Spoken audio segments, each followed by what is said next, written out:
Two great British pastimes. Number one can take a huge. Number two.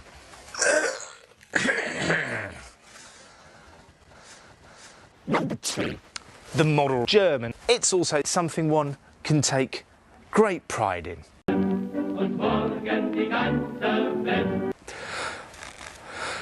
Let's put those two together. Well, all brilliant stuff, and we are going to see loads and loads and loads and loads and loads and loads and loads of that stuff during the course of this, the Model Railway series.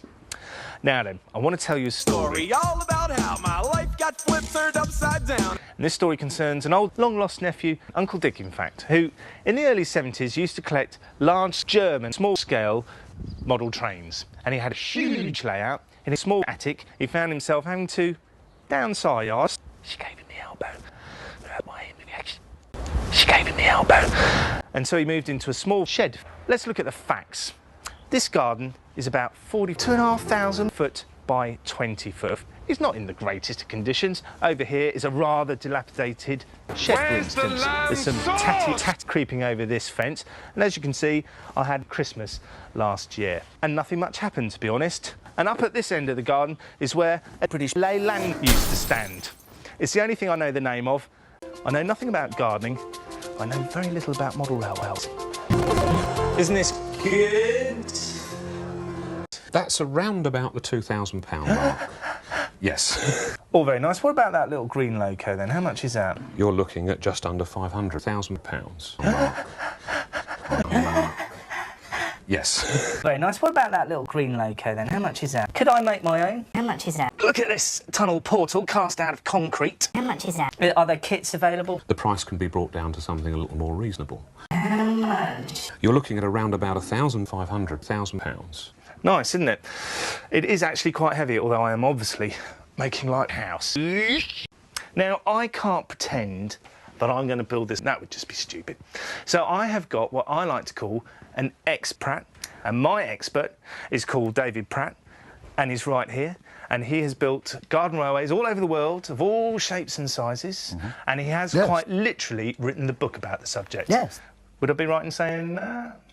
They're trains, thank you very much. All right, what's so special about garden railways, David? What's special about them is that they're trains and they can be huge, thank you very much, small. They can be any country in the world, Alaska to Australia to Alaska, and they're special trains. So you see, Mark, it's just like a real railway. Yeah, except this railway's got real ballast and it's got real ballast, a real station. You're going to have real ballast, you're going to have real track like this, you're going to have real estate. Well, I don't know, you know, civil engineering, that sounds a little bit frightening to me. No. We take it logically, one step at a time. That sounds a little bit frightening. No. Go and do a survey of the ground. Railway, just like they all do.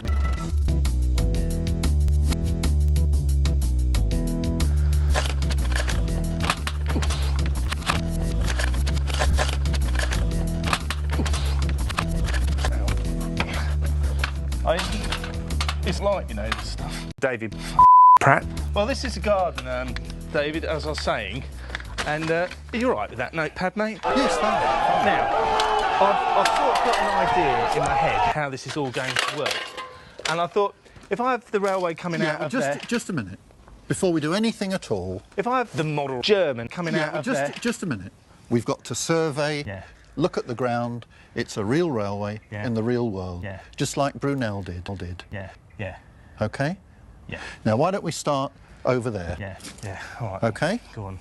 Lead the way, mate. Pratt.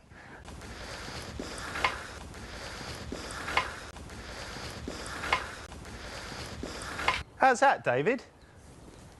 Down a bit, Mark. Down. That's it. That's good. Consider it marked. What, you know, I sort of think I get the general principle, but what actually are we doing? Well, you're putting a level all the way round the garden that is level, so that we've got a datum line that we know is level. A what line? A datum line. What's that? It's a datum line. A line all round the garden that is level. What's that? We've got a datum line. It's a line from Australia. We can measure down from that to put the railway all around the garden. Even the Romans didn't know about this, and so they built aqueducts everywhere. Right, but what actually are we doing? OK, I think I've got that. What is this? What is a theodolite, David? Sort of. No. It's a real railway. Yeah. Because we're in the real world, building a real railway. In the real world. All right, well, this is all very well with you and me being here, but it seems to me that this is the sort of thing that would take 2 people to operate. Would that be right? No. So is there something maybe a bit simpler? Okay. Do worry. There are lots of other ways that one nice and simple man can do, except you need Brunel. You can have a Brunel. Do you know what, David? Why don't you have a look at my huge ass? Nice, isn't it? Yes. It's simply a case, isn't it, of working our way round the garden, would I be right? No. With a very long spirit level that we have here, and some sticks, and hammering in the sticks to the point at which the top of the sticks is level, is that right? That's right, and then you've got levels all across your garden. And it's a very low-tech way, except you need a spirit level. Right, and you need a long spirit level? No, you can have a short spirit level and a long piece of wood. Short spirit level and a long piece of wood. Short spirit level and a long piece of wood. Short spirit level and a long piece of wood. Yes. All right then. Well, what about if the garden undulates like that a lot? Well, put a piece of wood or something there. We need to know where level is. Now, this is the sort of technology I like. And water. Well, we've done all our measuring in the garden, or measuring in the gardening, as I like to call it, and we've come here into the kitchen to commit a few of those ideas down onto paper. This is post. David Pratt, by the way, he's our expert who's going to be guiding us through the whole process. But while you jot down these few ideas, why don't we have a look at this?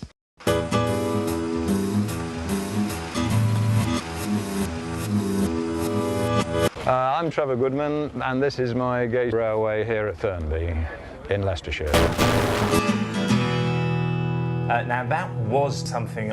Now, this is the idea that I've got, David. We've had a little think. We've drawn all our measurements out. We've both agreed to move the shed round to that, haven't we? So that we can get a loop here. That's it. That's good, because there are 2 ways to do a railway. One is a big circle, and the other one is a dog bone. And what you've done, you've made the big circle, dog bone. And you've bent it round a corner, which is quite play. Yeah. You've also crossed over here, which gives added dog bone interest. Yeah. The problem with this, though, is that good garden circle, dog bone railways are low-tech, and they can be huge, they can be smooch, they can be small, they can be any country in the world, integrated into their graded garden. Well, my thinking here, David, is that I want a bad back and I want to be constantly bent over. OK, so you could have your aqueduct in the corner. Now, originally you had quite a large paved area around there, but we've compromised, haven't we, really, with these stepping stones, just to give us a bit more grass, because, as I mentioned to you, I have a 42-year-old son, Freddie, who I expect is going to become my partner at some stage, and so obviously he's going to need plenty of practice area. Well, you know, I love it. I think I love it. Freddie's Pratt. There is, however, one other person in the equation. This is my son, Freddie. Now, while I tell Sophie all about our exciting post, and David Pratt, why don't you watch this?